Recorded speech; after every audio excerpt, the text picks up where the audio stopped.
Besti, kembali lagi di Celebrity Fresh. Informasi yang masih jadi topik hangat ada perseteruan Ruben Onsu dan Sarwenda. Setelah Ruben meluapkan kekesalannya tak bisa bertemu dengan sang anak, akhirnya ia mengadu ke KPAI nih Besti. Akankah ada informasi atau fakta baru yang dibongkar Ruben Onsu? Ini dia informasi selengkapnya.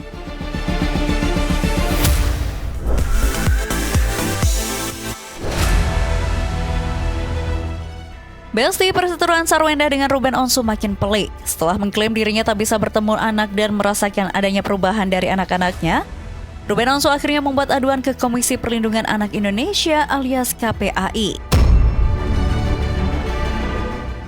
Dalam aduan tersebut, Ruben menyampaikan keresahan hatinya sebagai seorang ayah yang posisinya seolah digantikan oleh sosok lain yang disebut-sebut adalah kekasih Sarwenda, Giorgio.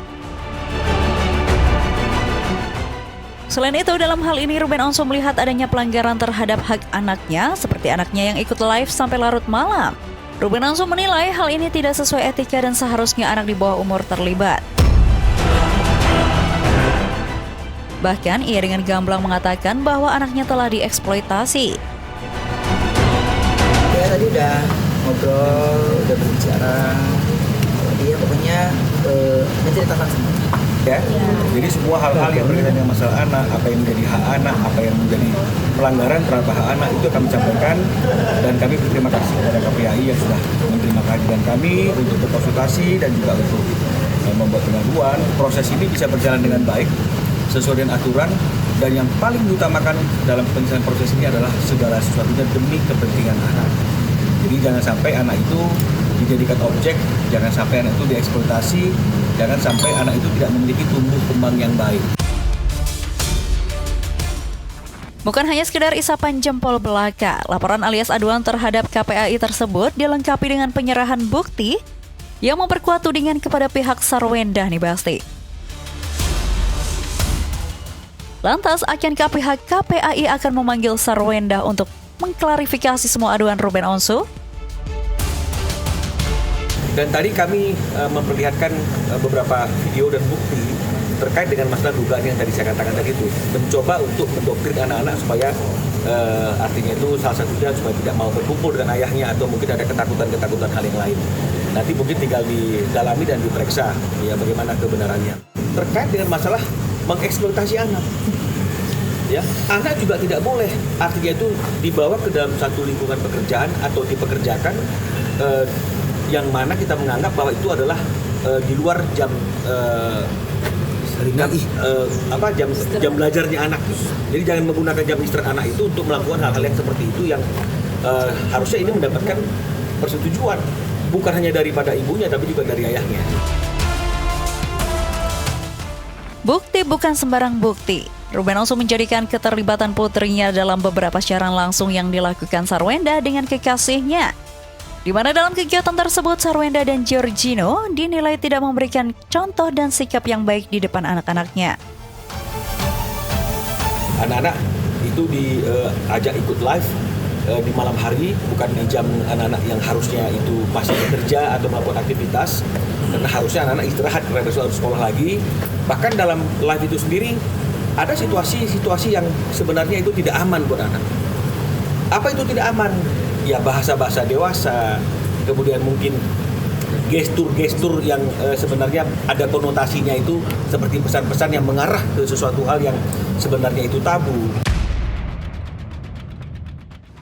Dan parahnya lagi nih Besti, pihak Ruben secara terang-terangan membuka fakta baru bahwa selama ini terkait nafkah anak ditentukan Sarwenda secara sepihak. Kemudian di bawah juga diatur terkait dengan masalah biaya anak-anak itu harus disampaikan dan didiskusikan. Disampaikan dan didiskusikan oleh kedua belah pihak. Berarti S harus menyampaikan, mendiskusikan, baru kemudian diambil keputusan. Tapi selama ini kan tidak. Yang mengambil keputusan tanpa diskusi selalu S. Dan Ruben harus mengikuti. Jika tidak mengikuti ya tadi itu banyak isu lah, debt collector lah, ini rumah KPR kami nggak mendapatkan hak ini. Jadi ini yang akhirnya kemudian kami harus menggunakan hak jawab, tapi kemudian kami yang diminta, yang dituduh sebagai orang yang membawa masalah ini ke ranah publik. Akankah KPAI menetapkan Sarwenda sebagai pihak yang sengaja menjauhkan anak dari ayah kandung mereka? Menanggapi hal itu, pihak KPAI mengatakan akan mengusut tuntas permasalahan ini. Karena sejatinya, permasalahan orang dewasa tidak seharusnya menjadikan anak sebagai korban. Selain itu, KPAI juga berjanji akan menangani perkara ini dengan baik dan tidak berpihak pada satu pihak saja. Dengan bukti-bukti yang telah dikumpulkan pihak Ruben, nantinya akan didalami lagi. Tapi sebelum itu, pihak KPAI akan melakukan asesmen dulu nih Basti. Dalam konflik keluarga, dalam konflik pengasuhan dan lain sebagainya, anak kemudian tidak boleh menjadi korban karena prinsipnya adalah di dalam Undang-Undang Kelurahan disebutkan prinsip-prinsip dasar kelurahan tetap harus kemudian dalam situasi apapun hak hidup anak tetap harus dijunjung tinggi, hak tumbuh kembang anak harus dijunjung tinggi, perlindungan anak harus menjadi perhatian, kemudian juga kepentingan terbaik buat anak juga menjadi perhatian, kemudian bagaimana suara anak ya, partisipasi anak juga kemudian perlu kemudian menjadi pertimbangan. Tapi nih Basti, sebelum langkah serius ini diambil, Ruben Onsu sempat ditawarkan untuk menjemput buah hatinya ke sekolah. Karena menurut pengacara kondang Hotman Paris, hal ini tidaklah melanggar hukum atau tindakan perbuatan melawan hukum. Tapi benarkah Ruben takut berurusan langsung dengan Sarwenda? Atau Ruben memang sengaja ingin menyelesaikan permasalahan hak asuh anak ini dengan cara yang elegan tanpa huru-hara dan perdebatan?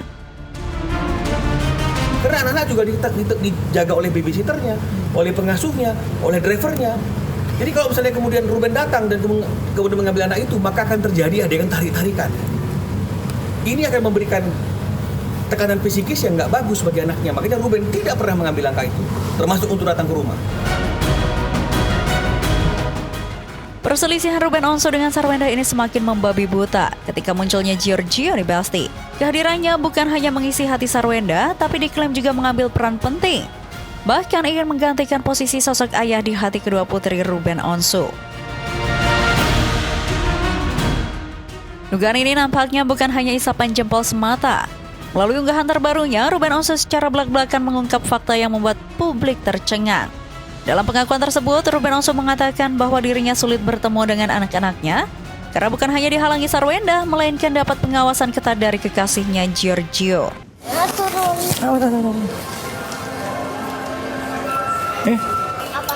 Yeah, you dance. You ballet. Tadi part itu udah.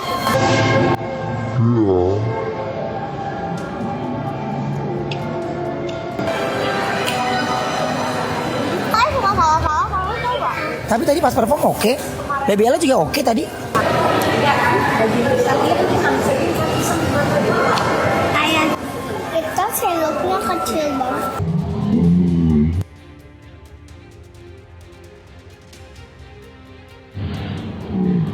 Halo Om. Waduh, kok bisa ya orang luar yang hanya berstatus pacar yang mengawasi ketat seorang ayah kandung yang ingin bertemu dengan darah dagingnya nih Basti. Aneh, tapi ini nyata dirasakan Ruben Onsu. Lantas, akankah Ruben Onsu tinggal diam? Dan benarkah unggahan Ruben beberapa waktu lalu yang membagikan aktivitas Giorgio di rumahnya adalah salah satu bentuk peringatan atau teguran keras dari Ruben Onsu? Tak hanya Ruben yang geram dengan kehadiran Giorgio di Basti, tapi pengacara kondang Hotman Paris juga baru-baru ini meluapkan kekesalannya kepada Giorgio yang mengklaim dirinya sebagai CEO. Di saat komentar Ruben hingga publik menjadi busur panah yang diarahkan kepadanya, Giorgio pun bertindak nih Basti. Belum lama ini ia diketahui memamerkan sebuah hunian yang ia klaim sebagai rumahnya yang sedang direnovasi. Publik seolah tak percaya, banyak dari mereka yang mempertanyakan benarkah rumah itu dibeli atau disewa demi membungkam komentar sinis netizen. Dan apakah ini cara Giorgio untuk menjawab sindiran Ruben Onsu dan Hotman Paris? Karena sebelumnya Giorgio disebut-sebut mengoleksi jam tangan KW alias palsu nih Basti. Gimana sini? Aku kasih lihat kalian aja dikit ya. Tuh. Thank you Nani Saleh. Thank you. Ini lagi pengerjaan. Lagi banyak pengerjaan. Oke. Jadi buat mereka yang suka ngomongin aku, cuman ngomong. Nah, gini. Ini master bedroom aku, tapi ini kamar mandi juga lagi direnov habis-habisan tuh. Ya, lagi dimasuk-masukin semua. Ini walk-in closetnya juga bakal dirombak semuanya. Master bathroomnya juga udah kosong. Jadi aku kayak di kamar kecil gitu sekarang. Aku lagi di kamar anak-anak sih, sekarang lagi di kamar anak-anak dulu. Begitu. Tapi nanti kalau rumah aku udah jadi full, rooftop aku udah jadi, live house-nya udah jadi, akan lebih sering live-nya di sini. Ya kan, Mamio? Nanti udah jadi semua akan lebih sering live-nya di sini kan? Apa saya? Kalau udah jadi semua live-nya akan lebih sering di sini kan? Siap, Bapak. Tuh, kamu denger kan? Siap, Bapak. Lawan Ruben Onsu ternyata tak hanya Sarwenda dan kekasihnya saja, melainkan adiknya Jordi Onsu. Lewat unggahan yang bersamaan, Ruben Onsu dengan telak menyebut nama adiknya itu sebagai salah satu dalang di balik perceraiannya dengan Sarwenda. Benarkah kali ini Jordi Onsu tak se-vokal sebelumnya membela Sarwenda karena sadar dirinya seperti yang dituduhkan Ruben Onsu? Atau akankah karena pernyataan Ruben Onsu itu ia akan buka suara memberikan klarifikasi atau bantahan? Tapi nampaknya Sarwenda tak mau tinggal diam nih Basti. Belum lama ini beredar video yang memperlihatkan ia dan Giorgio melakukan kegiatan siaran langsung ditemani putrinya Thalia. Merasa belakangan anaknya yang masih di bawah umur itu jadi topik perbincangan hangat setelah muncul dalam sebuah siaran langsung, Sarwenda langsung meminta putrinya itu memberikan klarifikasi. Aku cuma mau nanya, Cici disuruh ke sini nggak buat live? Enggak, tadi kalian nggak perhatiin ya. Kalau Ai tadi telepon Bunda, Ai tanya Uncle Jo. Jujur guys, aku kalau Cici udah ngomong aku takut. Jangan komen yang aneh-aneh, Cici udah bisa multi kalian sendiri sumpah ya. Lebih ganas dari Bunda guys kalau nggak multi. Aku kasih tahu aja. Kalian kayak gitu, anak aku juga bisa baca ya. Lebih kasihan lagi kalau kalian ngatur-ngatur anaknya Mamio. Ya, jadi jangan ngatur-ngatur anaknya. Gak usah atur anak orang. Alih-alih menanggapi pernyataan Sarwenda itu, Wakil Ketua KPAI, Jasra Putra, mengatakan bahwa pihaknya bukan fokus soal anak memilih ikut terlibat atau tidak, melainkan orang tua memiliki peran penting dalam memberikan tontonan dan kegiatan yang layak dalam bersosial media terhadap anak. Oke Besti, jangan kemana-mana dulu karena setelah ini masih ada informasi seru lainnya, so tetap di Celebrity Fresh.